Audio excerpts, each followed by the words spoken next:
Hello students, आज हम previous year question paper series में लेक्चर 4 देखने जा रहे हैं, जिसमें हम जुलाई 2018 में जो क्वेश्चन पेपर आया था ज्योग्राफी का, उसके बारे में हम बात कर रहे हैं।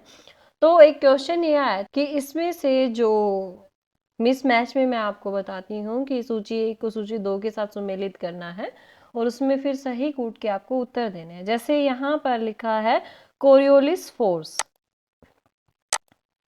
अब कोरियोलिस फोर्स बेसिकली किससे जुड़ा है? आपका अर्थ रोटेशन से जुड़ा हुआ है।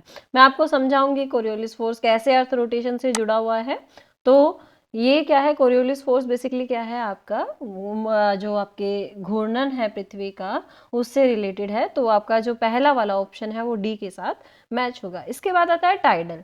टाइडल बेसिकली क्या करता है? आपका अर्थ ग्रेविटी के साथ जुड़ा हुआ है, क्योंकि आपने पढ़ा होगा कि सूर्य और चंद्रमा का जो ग्रेविटेशनल फोर्स है उसकी वजह से ज्वार भाटा जो है वो हमारे जो समुद्र है या फिर महासागरीय जो क्षेत्र है वहां पर आते हैं। तो टाइडल बेसिकली किससे जुड़ा है? आपका जो आपका अर्थ ग्रेविटी है उससे जुड़ा हुआ है। तो सेकंड ऑप्शन है वो फर्स्ट के साथ मैच करेगा। इसके बाद आता है फ्रिक्शन। फ्रिक्शन क्या होता है? घर्षण। घर्षण बेसिकली होता कहाँ पे है? घर्षण जो आपका अर्थ सरफेस है, चाहे वो आपका क्या है, माउंटेनियस एरिया हो, चाहे वो आपका प्लेन एरिया हो, चाहे वो आपका कोई प्लेटो एरिया हो, जैसे भारत का प्रायद्वीपीय पठार जो है, तो वहां पर हवाएं क्या करती है? फ्रिक्शन का काम करती है या फिर रगड़ का काम करती है एक तरीके से। तो फ्रिक्शन बेसिकली क्या करती है? अलग अलग फीचर्स का निर्माण करती है। तो जो फ्रिक्शन है वो बेसिकली क्या है? आपका टोपोग्राफिकल डिफरेंसेस है। इसके बाद रेजिस्टिंग क्या है? ये क्या दिखाता है? प्रतिरोधक क्या है? स्टैटिक स्टेट्स दिखाता है, यानी स्थैतिक जो अवस्था है उसको प्रदर्शित करता है। अब हम समझते हैं कोरियोलिस फोर्स कैसे इफेक्ट करता है। देखो यहाँ पर जैसे आप देखोगे, मैंने दो आपको पिक्चर्स दिखाई हैं, एक है विदाउट कोरियोलिस फोर्स और दूसरा है विद कोरियोलिस फोर्स। अब मैंने आपको बताया था कि अर्थ रोटेशन से जुड़ा हुआ है या फिर पृथ्वी के घूर्णन से जुड़ा हुआ है। अब इसका क्या रोल है? क्योंकि आप लोग जानते हो कि जो हवाएं हैं वो किधर चलती है? High pressure to low pressure चलती है। अब high pressure to low pressure चलने में भी क्या है? अगर पृथ्वी क्या है, मूवमेंट नहीं कर रही होती या फिर पृथ्वी क्या है, स्थिर होती और वहां पर कोई भी फ्रिक्शनल फोर्सेस नहीं होती, यानी कोई भी पर्वत नहीं होते, कोई भी पठार नहीं होते, यानी बिल्कुल समतल मैदान होता, तो वहां पर क्या होता? आपका जो हवाएं हैं वो बिल्कुल क्या है, एक सर्कुलर मोड में चलती। लेकिन क्या होता है? आपका आपका जो अर्थ रोटेशन है उसकी वजह से हवाएं क्या है, इनका जो चेंजमेंट इनमें होता रहता है। या फिर आप ये कह सकते हो जो पृथ्वी का घूर्णन है उसकी वजह से हवाएं अपनी जो दिशाएं हैं या अपनी जो मूवमेंट है हवा का, वो चेंज होता जाता है।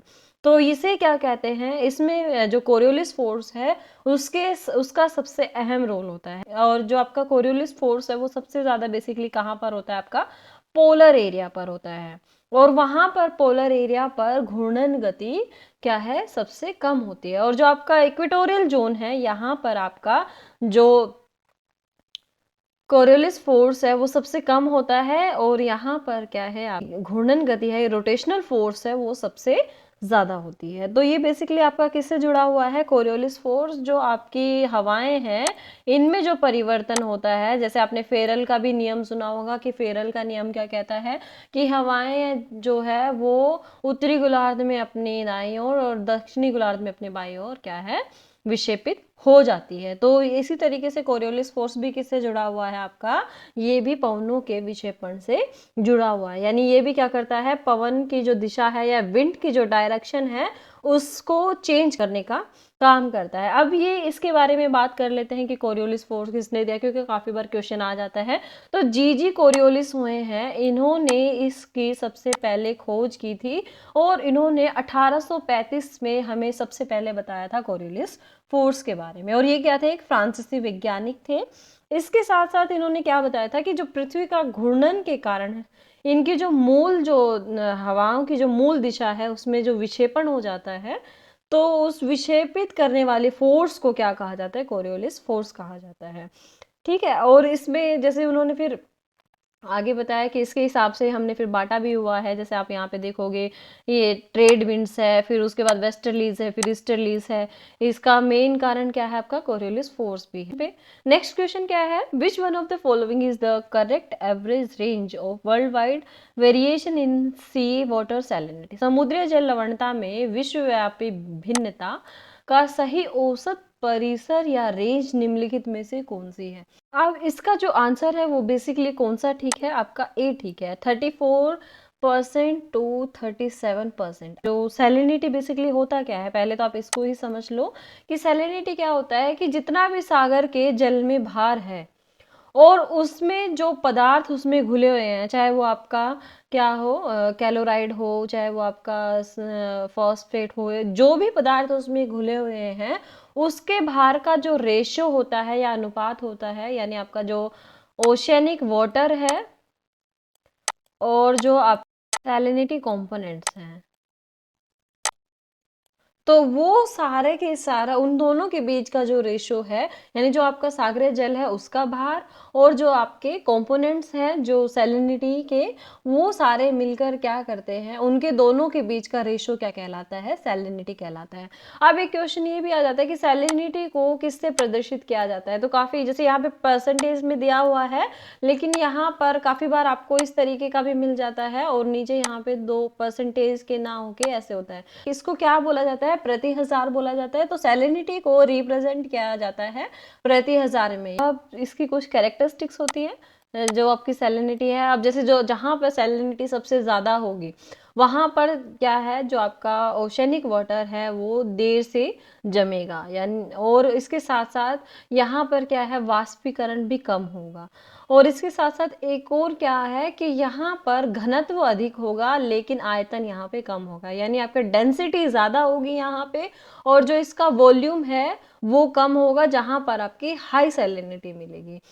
इसके साथ साथ अभी तक क्या है, 27 जो हमारे ओशन सैलिनिटी के कंपोनेंट्स हैं वो मिल पाए हैं, जिसमें से हमने 7 सबसे महत्वपूर्ण बताए हैं कि 7 सबसे ज़्यादा महत्वपूर्ण जो या फिर जो हाईएस्ट क्वांटिटी में हमें मिलते हैं वो हमें कितने मिले हैं, अभी तक 7 ही मिले हैं। और उसमें सबसे ज़्यादा जो इम्पोर्टेंट होता है वो है आपका सोडियम कैलोराइड, क्योंकि सोडियम कैलोराइड जो है वो सबसे ज़्यादा मात्रा में पाया जाता है ओशनिक वाटर में, या फिर ये कहें कि ओशनिक वाटर जो है उसमें 77.8% जो है वो क्या होता है, आपका सोडियम कैलोराइड ही पाया जाता है। इसके बाद नेक्स्ट क्वेश्चन जो है उसमें पूछा गया है, सजीव पदार्थों के प्राकृतिक तत्वों के निम्नलिखित समूहों में से कौन एक पृथ्वी के 99% से ज्यादा बायोमास या फिर जैव भार जिसको तो ये बनाता है, या फिर क्या है, which one of the following elements in living matters make up more than 99% of earth biomass. इसमें जो आंसर आएगा वो आएगा आपका ए, जिसमें क्या है कि हाइड्रोजन हो गया, आपका ऑक्सीजन हो गया और आपका कार्बन, ये 3 पदार्थ मिलके सबसे ज्यादा क्या करते हैं, आपका बायोमास जो है उसको बनाने का काम करते हैं। इसके बाद नेक्स्ट क्वेश्चन है, भव्य डायनासोर के परिप्रेक्ष्य में निम्नलिखित में से कौन सी एक महत्वपूर्ण परिघटना है। अब या फिर which one of the following phenomena plays a vital role in the dispersion of majestic dinosaurs. अब डायनासोर्स का आप लोगों ने कभी जुरासिक वर्ल्ड मूवी देखी हो, या कभी आपने जैसे डायनासोर्स के ऊपर कुछ मूवीज आती हैं तो वो अगर आपने देखी हो तो उसमें पूरा बताते हैं कि डायनासोर किस तरीके से पृथ्वी पर खत्म हुए। तो इसका सबसे मेन जो कारण बताया जाता है वो क्या है, आपका महाद्वीपीय विस्थापन, यानी जो आपके कॉन्टिनेंट है वो बेसिकली उनका मूवमेंट जब शुरू हुआ तो उसकी वजह से जो डायनासोर्स है वो धीरे धीरे खत्म होना शुरू हो गए हैं। इसके बाद महाद्वीपीय विस्थापन से जुड़ा एक क्वेश्चन और है कि महाद्वीपीय विस्थापन सिद्धांत किसने दिया, महाद्वीपीय विस्थापन जो टर्म है वो किसने दी। तो आप लोगों को ये सारे ध्यान रखने हैं कि किसने कौन सा क्या यूज किया, क्योंकि महाद्वीपीय विस्थापन जो सिद्धांत है वो बेसिकली आपका वैगनर महोदय ने उसको दिया था। इसके बाद आता है रियो डी जेनेरो में जून 3 to 14 1992 के दौरान पर्यावरण और विकास पर आयोजित यूएन सम्मेलन की अध्यक्षता किसने की थी? तो इसमें मोरिस एफ स्ट्रोंग हुए हैं। इन्होंने 1992 में जो रियो डी जेनेरो में जो सम्मेलन हुआ था उसकी अध्यक्षता की थी। अब इससे रिलेटेड जो इस कॉन्फ्रेंस से रिलेटेड 2-3 क्वेश्चन और आते हैं। जैसे एक ये पूछ लिया जाता है कि जो 1992 में जो कॉन्फ्रेंस हुई थी वो कौन सी है, या इसको इसको अर्थ समिट के नाम से भी जाना जाता है। पृथ्वी का प्रथम विश्व सम्मेलन ये हुआ था, तो इसको अर्थ समिट भी बोलते हैं। इसके साथ साथ इसमें एजेंडा 21 दिया गया था, और ये प्रीवियस ईयर में पूछा भी जा चुका है कि एजेंडा 21 जो है वो किससे जुड़ा हुआ है, या फिर एजेंडा 21 क्या है। तो एजेंडा 21 जो है, ये जो आपका रियो डी जेनेरो में जो कॉन्फ्रेंस हुई थी, सस्टेनेबल डेवलपमेंट जो है उसका आपका जो गोल्स थे वो सारे इसमें दिए गए थे, और इसमें बेसिकली जो मेजर रिजल्ट्स थे कॉन्फ्रेंसेस के उसको एजेंडा 21 में शामिल किया गया था। जो आपका ये जो एजेंडा 21 था, या फिर आपके रियो डी जेनेरो जो ये सम्मेलन था, बेसिकली अर्थ समिट जो था, ये क्या है, इसमें 116 जो देशों के प्रतिभागी थे वो शामिल हुए थे। इसके साथ साथ इसमें किस पर बात की गई थी, इसमें बेसिकली एनवायरनमेंट के ऊपर बात की गई थी। ये ध्यान रखना है, क्योंकि हमेशा पूछा जाता है जब भी क्वेश्चन आता है कि आपका जो अर्थ समिट है वो किससे संबंधित है, या आपका जो मॉन्ट्रियल प्रोटोकॉल है वो किससे संबंधित है, तो आप लोगों को ये ध्यान रखना है। और जो क्योटो प्रोटोकॉल है वो किससे संबंधित है। तो इस तरीके के क्वेश्चन आ जाते हैं। जब हमारे आगे आए ये क्वेश्चंस, तब हम बात करेंगे कि कौन कौन से एजेंडाज को किस किस के थ्रू जाना जाता है। क्वेश्चन है इसमें फिर वही मिसमैच वाला क्वेश्चन है। अब यहाँ पर लिखा है decaying plants, volcanoes, oceans and forest fire, और साइड में दिया है carbon monoxide, salt spray, hydrogen sulphide और सल्फर ऑक्साइड्स। तो ये बेसिकली आपका डिकेइंग प्लांट जो है वो डिकम्पोजिशन से जुड़ा हुआ है, और ये किस गैस से जुड़ा हुआ है, आपका हाइड्रोजन सल्फाइड से जुड़ा हुआ है। इसके बाद हम बात करते हैं वोल्केनोस की। अब वोल्केनोस का आप नेचर जब उसका पढ़ते हो तो वोल्केनोस में दो तरीके का जो लावा है वो बाहर निकलता है, एक होता है बेसिक और वो एक होता है एसिडिक। अब इनके बेसिस पर क्या है, जो आपका लावा है उसमें से सबसे ज़्यादा जो कंटेंट है वो निकलता है वाटर वेपर्स का, आप लोग ये जानते हैं। इसके साथ साथ जो गैस एमिशन होता है इसमें वो होता है सल्फर ऑक्साइड का। तो वोल्केनोस किससे जुड़ा है, आपका सल्फर ऑक्साइड से जुड़ा है। इसके बाद आता है आपका ओशियन। ओशियन क्या है, ये सबसे ज्यादा क्या मिलता है ओशियन से, हमें सॉल्ट स्प्रे मिलता है। इसके बाद फॉरेस्ट फायर। तो फॉरेस्ट फायर क्या है, ये किससे जुड़ा है, आपका कार्बन मोनोऑक्साइड से जुड़ा हुआ है। नेक्स्ट पे चलते हैं। निम्नलिखित में से किस विद्वान ने सामान्य बनाम विशेष भूगोल के द्विभाजन की नींव रखी। तो आप लोगों को पता है कि ड्यूलिज्म की जो शुरुआत है वो भूगोल में बर्नहार्ड मारेनियस ने ही किया है। ये हमेशा क्वेश्चन आता रहता है और ये रिपीटेड रहता है, हर से कोई ना कोई क्वेश्चन जुड़ा जरूर होता है। या तो उसमें उसका ड्यूलिज्म के बारे में पूछ लिया जाएगा, या फिर सिस्टमेटिक वर्सेस रीजनल ज्योग्राफी किसने रिप्रेजेंट किया, या फिर जो वॉरेनियस है उसकी फेमस बुक कौन सी है उसके बारे में पूछ लेंगे, या फिर उन्होंने जो कॉन्सेप्ट दिया उसके बारे में पूछ लेंगे आपसे। तो ये आप लोगों को ध्यान रखना है। तो बर्नहार्ड वॉरेनियस जो है उन्होंने ही सबसे पहले ड्यूलिज्म का जो कॉन्सेप्ट है वो हमारे सामने रिप्रेजेंट किया था। इसके साथ साथ जो वॉरेनियस है इसको क्या कहा जाता है, सिस्टमेटिक भूगोल का या फिर क्रमबद्ध भूगोल का इसको जनक भी कहा जाता है, या father of the systematic geography भी इसको इनको बोला जाता है। और इनको ड्यूलिज्म का कॉन्सेप्ट शुरू करने का भी एक श्रेय इनको जाता है। इसके बाद हम बात करते हैं नेक्स्ट क्वेश्चन की।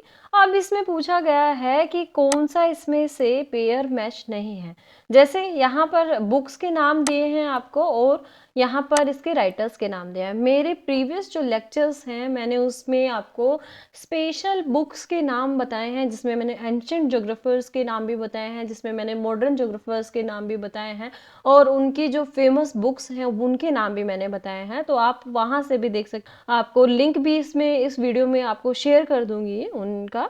तो यहाँ पे देखो, यहाँ पे लिखा है al Masudi roots and realms, al Balkhi Kitabul Ashkal, al Biruni Kitabul Hind, Ibn Khaldun Muqaddimah. तो इब्न खल्दून ने मुकद्दिमा ही दी है।